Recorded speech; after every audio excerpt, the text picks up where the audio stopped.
ನಮಸ್ಕಾರ ಪ್ರೀತಿಯ ವೀಕ್ಷಕರಿಗೆಲ್ಲ ಈಶ್ವರಿ ಕುಕ್ಕಿಂಗ್ ಚಾನಲ್ಗೆ ಎಲ್ರಿಗೂ ಸ್ವಾಗತ. ನಾನಿವತ್ತೊಂದು ಬೇಳೆ ಒಬ್ಬಟ್ಟು ಸಾಂಬಾರು ಮಾಡೋದನ್ನು ಹೇಳ್ಕೊಡ್ತಾ ಇದ್ದೀನಿ.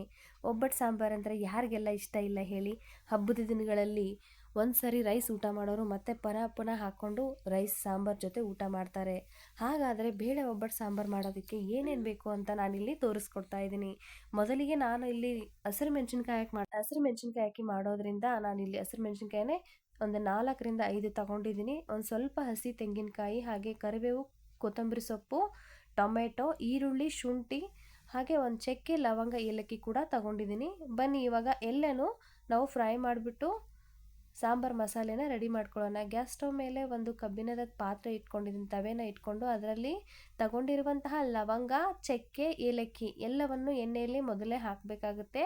ಅದು ಸಿಡಿಯೋದ್ರಲ್ಲಿನೇ ನಾವು ಅದಕ್ಕೆ ಹಸಿರು ಮೆಣಸಿನ್ಕಾಯಿನ ಸೇರಿಸ್ಕೊಳ್ತೀವಿ. ಲವಂಗ ಸಿಡಿಯುತ್ತೆ ಎಣ್ಣೆಗೆ ಹಾಕ್ಬಿಟ್ರೆ, ಆ ಕಾರಣಕ್ಕೆ ಅದನ್ನು ಹಾಕಿದ ತಕ್ಷಣ ಹಸಿರು ಮೆಣಸಿನ್ಕಾಯಿನ ಹಾಕ್ಕೊಂಡು ಚೆನ್ನಾಗಿ ಫ್ರೈ ಮಾಡ್ಕೊಳ್ಬೇಕಾಗುತ್ತೆ. ಈ ಹಸಿರು ಮೆಣಸಿನ್ಕಾಯಿನ ಯಾಕೆ ಚೆನ್ನಾಗಿ ಫ್ರೈ ಮಾಡ್ಕೋಬೇಕು ಅಂತ ಹೇಳಿದ್ರೆ, ಕೆಲವೊಬ್ಬರಿಗೆ ಹಸಿರು ಮೆಣಸಿನ್ಕಾಯಿ ಹಾಕ್ಕೊಂಡು ಅಡುಗೆ ಮಾಡ್ಕೊಳ್ಳೋದ್ರಿಂದ ಗ್ಯಾಸ್ಟ್ರಿಕ್ ಪ್ರಾಬ್ಲಮ್ ಇರುತ್ತೆ. ಫ್ರೈ ಮಾಡಿ ಹಾಕ್ಕೊಳ್ಳೋದ್ರಿಂದ ಗ್ಯಾಸ್ಟ್ರಿಕ್ ಪ್ರಾಬ್ಲಮ್ ಆಗಲ್ಲ ಅನ್ನೋ ಒಂದು ಕಾರಣಕ್ಕೆ ಇದನ್ನು ಚೆನ್ನಾಗಿ ಫ್ರೈ ಮಾಡ್ಕೋಬೇಕಾಗುತ್ತೆ.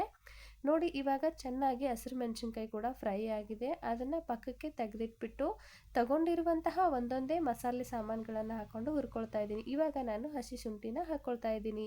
ನಂತರ ಈರುಳ್ಳಿ ಹಾಗೆ ಕೊಬ್ಬರಿನೂ ಕೂಡ ಇದರಲ್ಲಿ ಸೇರಿಸ್ಕೊಳ್ತಾ ಇದ್ದೀನಿ. ಒಂದೊಂದಾಗಿ ಹಾಕ್ಬಿಟ್ಟು ಸ್ವಲ್ಪ ಕೈ ಆಡಿಸ್ಬಿಟ್ಟು ಒಂದೊಂದೇ ಹಾಕ್ಕೊಳ್ತಾ ಇದ್ದೀನಿ. ನೋಡಿ, ಇವಾಗ ಕೊಬ್ಬರಿನೂ ಸೇರಿಸ್ತಾ ಇದ್ದೀನಿ. ಈ ಮೂರು ಚೆನ್ನಾಗಿ ಫ್ರೈ ಆಗಬೇಕು. ಸ್ವಲ್ಪ ಕಂದು ಬಣ್ಣಕ್ಕೆ ಬರೋವರೆಗೂ ಇದನ್ನು ಚೆನ್ನಾಗಿ ಫ್ರೈ ಮಾಡ್ಕೊಳ್ಬೇಕಾಗುತ್ತೆ.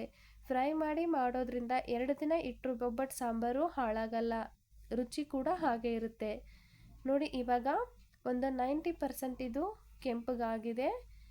ಆಮೇಲೆ ಇದಕ್ಕೆ ತಗೊಂಡಿರುವಂತಹ ಕರಿಬೇವಿನ ಸೊಪ್ಪು ಹಾಗೆ ಕೊತ್ತಂಬರಿ ಸೊಪ್ಪನ್ನು ಕೂಡ ಸೇರಿಸ್ತಾ ಇದ್ದೀನಿ. ಈ ಟೈಮಲ್ಲಿ ನಾವು ಕರಿಬೇವಿನ ಸೊಪ್ಪು, ಕೊತ್ತಂಬರಿ ಸೊಪ್ಪು ಹಾಕಿರ್ತೀವಲ್ವ, ಒಗ್ಗರಣೆಯಲ್ಲಿ ನೀವು ಹಾಕಿದ್ರೂ ನಡೆಯುತ್ತೆ, ಹಾಕಿಲ್ಲ ಅಂದರೂ ನಡೆಯುತ್ತೆ. ಇವಾಗ ಫ್ಲೇವರ್ ಇದು ಚೆನ್ನಾಗಿ ಬಿಟ್ಕೊಳ್ಳುತ್ತೆ. ಫ್ರೈ ಮಾಡಿಕೊಂಡು ನಾವು ಮಿಕ್ಸಿ ಮಾಡಿ ಹಾಕ್ಕೊಳ್ಳೋದ್ರಿಂದ ಮಸಾಲೆ ಸಾಮಾನು ಎಲ್ಲನೂ ಚೆನ್ನಾಗಿ ಸಾಂಬಾರಲ್ಲಿ ಸೇರ್ಕೊಳ್ಳೋದ್ರಿಂದ ತುಂಬ ಅದ್ಭುತವಾಗಿರುತ್ತೆ, ತುಂಬ ರುಚಿಯಾಗಿರುತ್ತೆ. ಮತ್ತು ಬೇರೆ ಮಸಾಲೆ ಪದಾರ್ಥವೇನು ಪೌಡ್ರುಗಳು ಹಾಕುವಂಥ ಅವಶ್ಯಕತೆ ಇಲ್ಲ.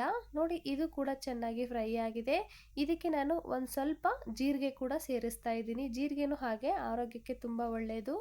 ಅದಕ್ಕೋಸ್ಕರ ಸ್ವಲ್ಪ ಜೀರಿಗೆನೂ ಹಾಕ್ಕೊಳ್ತಾ ಇದ್ದೀನಿ. ನಿಮಗೆ ಇನ್ನೂ ಜಾಸ್ತಿ ಬೇಕಂದರೆ ಜಾಸ್ತಿ ಕೂಡ ಆ್ಯಡ್ ಮಾಡ್ಕೊಳ್ಳಿ. ಆ ಜೀರಿಗೆನೂ ಹಾಕಿನೂ ಸ್ವಲ್ಪ ನಾವು ಫ್ರೈ ಮಾಡ್ಕೊಳ್ಬೇಕಾಗುತ್ತೆ. ಯಾವುದು ಹಸಿ ಹಸಿ ಸ್ಮೆಲ್ ಇರಬಾರ್ದು, ಎಲ್ಲನೂ ಫ್ರೈ ಮಾಡ್ಕೋಬೇಕು. ಕೊನೆಯದಾಗಿ ನಾನು ಆವಾಗಲೇ ತೋರಿಸಿರುವಂತಹ ಟೊಮೆಟೊ ಕೂಡ ಹಾಕ್ಕೊಳ್ತಾ ಇದ್ದೀನಿ. ಇದು ಕೂಡ ಅಷ್ಟೇ, ಟೊಮೆಟೊ ಸ್ವಲ್ಪ ಮೆತ್ತಗಾಗೋವರೆಗೂ ಚೆನ್ನಾಗಿ ಫ್ರೈ ಮಾಡ್ಕೊಳ್ಬೇಕಾಗುತ್ತೆ. ಈ